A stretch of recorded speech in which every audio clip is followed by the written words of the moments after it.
Wondering, Catherine Bernardo nawala ng date, Aldin no-show sa ABS-CBN Bold. Alamin ang dahilan.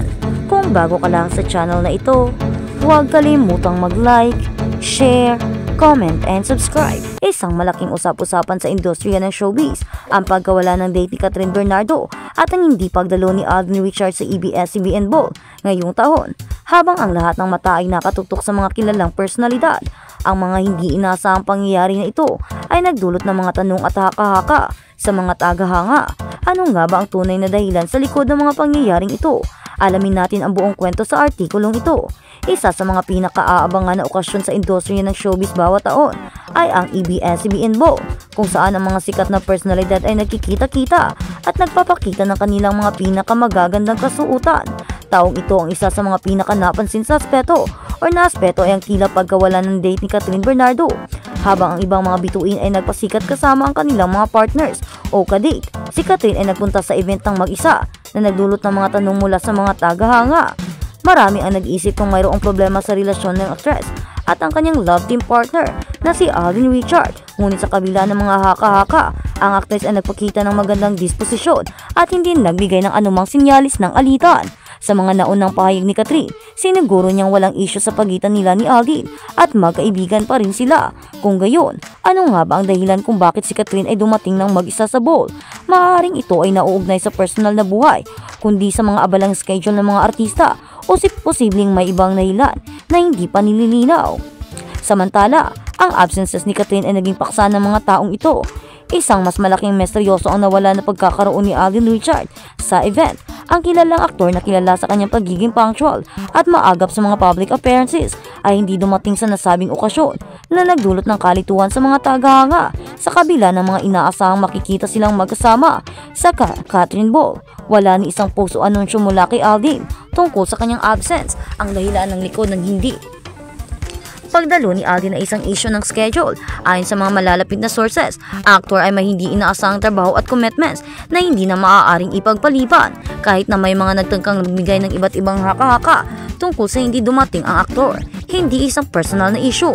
Malinaw na ang trabaho at kasalukuyang proyekto ni Alden ay naging dahilan upang hindi siya makadalo sa event. Isa sa mga bagay na hinahangaan ng mga tagahanga kay Catherine at Alden ay ang kanilang kakayahan na mapanatili ang profesionalismo sa gitna ng kanilang mga personal na buhay. Bagamat may mga pagkakataon na nagiging target sila ng mga issue at haka-haka tungkol sa kanilang relasyon, malinaw sa kabila ng mga pahayag na ang kanilang trabaho at personal na buhay ay dalawang magkaibang bagay. Sa kabila ng mga rumors at controversies, ang kanilang samahan bilang magkasama sa trabaho ay nananatiling matatag. Pati na rin si Catherine sa kabila ng tanong tungkol sa kanyang pagiging walang date sa ABS-CBN Bowl ay nananatiling kalmado at nakatuon sa kanyang mga proyekto. Sinisiguro niya ang kanyang presensya sa mga ganitong okasyon ay hindi dahil sa personal na issue, kundi dahil sa pagpapahalaga sa kanyang mga tagahanga at sa industriya. Sa kabila ng mga pagdududa at tanong, ang Catherine ang tanyag na love team ni Catherine Bernardo at Alden Richards ay nananatiling sulit at matatag sa kabila ng mga misinterpretasyon tungkol sa kanilang relasyon. Sa kanilang pinapakita na ang kanilang band ay higit pa sa mga public events at social media posts. May mga pagkakataon na ang kanilang abalang schedule ay nauuna, ngunit walang duda na ang kanilang fans ay patuloy na sumusuporta sa kanilang mga proyekto at ang kanilang personal na relasyon ay patuloy na kinikilala bilang isang magandang halimbawa na pagiging magkaibigan at mga profesional. Ang pagkawala ng date ni Catherine Bernardo at hindi pagdalo ni Alden Richards sa ABS-CBN Bowl ay nagiging malaking paksa ng usap-usapan.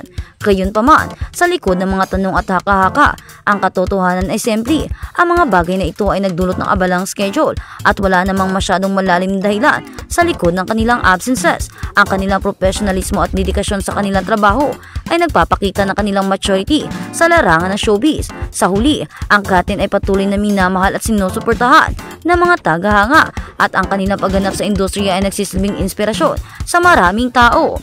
At sa kabilang banda, shocking, Julia Montes may isiniwalat sa Catherine, Alden Richards, anong lihim ang nabunyag. Kamakailan lamang isang kwento na nagdulot ng kasikatan sa komunidad at mga tagahanga ng industriya ng pelikula na Pilipinas ay ang mga pahayag ni Julia Montes tungkol sa kanyang relasyon at pagkikipagtrabaho sa mga kilalang artista, partikular na si Alden Richards at Catherine. Ang mga pahayag na ito ay nagbigay daan sa mga usap-usapan at kuryosidad ukol sa kung ano talaga ang nangyari sa kanilang mga relasyon. Kaya ano nga ba ang lihim na ibinahagi ni Julia Montes? Alamin natin sa artikulong ito. Si Julia Montes ay isa sa mga talentadong aktres sa industriya ng showbiz ng Pilipinas. Ay kilala sa kanyang mga makulay na papel sa pelikula at matatag na karera. Isa siya sa mga pangunahing aktres na nakatambal sa ilang mga kilalang artista tulad ni Alden Richard. Si Alden Richard ang isa sa mga laking pangalan ng pelikulang Pilipino. Bagamat hindi nila ipinahayag na may romantikong relasyon, pareho silang nagtutulungan at nagtatrabaho ng maayos sa mga proyekto nilang magkasama. Kamakailan nagsalita si Julia tungkol sa kanilang relasyon ni Alden Richard bilang mga profesional. Sa mga interview, sinabi ni Julia na mayroon siyang malalim na pag-unawa sa kanilang trabaho at palaging nagsusuportahan sa kanilang mga proyekto. Dagdag pa niya, bagamat maraming mga issue na ipinapalabas sa social media, sila ay magkaibigan at nagtutulungan lamang sa kanilang mga trabaho sa industriya ng pelikula. Lihim na inilahad, pagkakaibigan kay Kathryn. Isa sa mga aspeto na naging paksa ng pansin ay ang relasyon ni Julia Montes kay Kathryn. Ang tanyag na love team ni Kathryn Bernardo at Alden Richard. Sa isang interview kamakailan, inilahad ni Julia Montes na itinuturing niyang tunay na kaibigan at napakahusay na katrabaho si Kathryn. Bagamat laging sinusuportahan ng mga tagahanga ang Kathryn, inamin ni Julia na may espesyal na ugnayan sila kay Alden at mayroon silang matibay na pagkakaibigan kahit hindi nila ito inaamin sa publiko. In-express din ni Julia ang kanyang paghanga sa magandang relasyon ni Kathryn at Alden at ipinapahayag ang palagi niyang suporta at nirerespeto ang kanilang pagsasama. Bagamat hindi ang pagtatrabaho nila ni Alden na may pelikula ay nagbibigay sa kanya ng kasiyahan at profesionalismo. Ang katotohanan sa likod ng mga isyu, bagamat maraming mga balita at chismis ang nagsasabing may namumuong romantikong relasyon sa pagitan ni Julia Montes at Alden Richard, nananatili siyang tahimik at malayo sa mga isyong ito sa publiko. Sa katunayan, nilinaw ni Julia Montes ang mga haka-haka tungkol sa kanilang relasyon at inamin na sila ay tunay na magkaibigan at kasamahan lamang sa trabaho. Pinatibay nito ang kanilang intimate na imahe bilang profesional na magkasama sa industriya at naging malinaw na mga isyu na lumalabas ay walang katotohanan. Samantala, patuloy namang naging paborito ng mga tagahanga ang Kathryn. Ang relasyon nila ay hindi lang suportado ng kanilang mga tagahanga, kundi pinupuri rin ng maraming tao dahil sa kanilang magandang samahan at pagmamahal na ipinapakita sa isa't isa. Bagamat may mga pahayag at usap-usapan tungkol sa relasyon nila Julia Montes, Alden Richard at Kathryn, malinaw na ito ay nagpapakita ng isang professional na relasyon, respeto at pagkakaibigan. Ang kanilang samahan bilang magkakasama sa industriya ng pelikula ay nagsisilbing inspirasyon sa marami.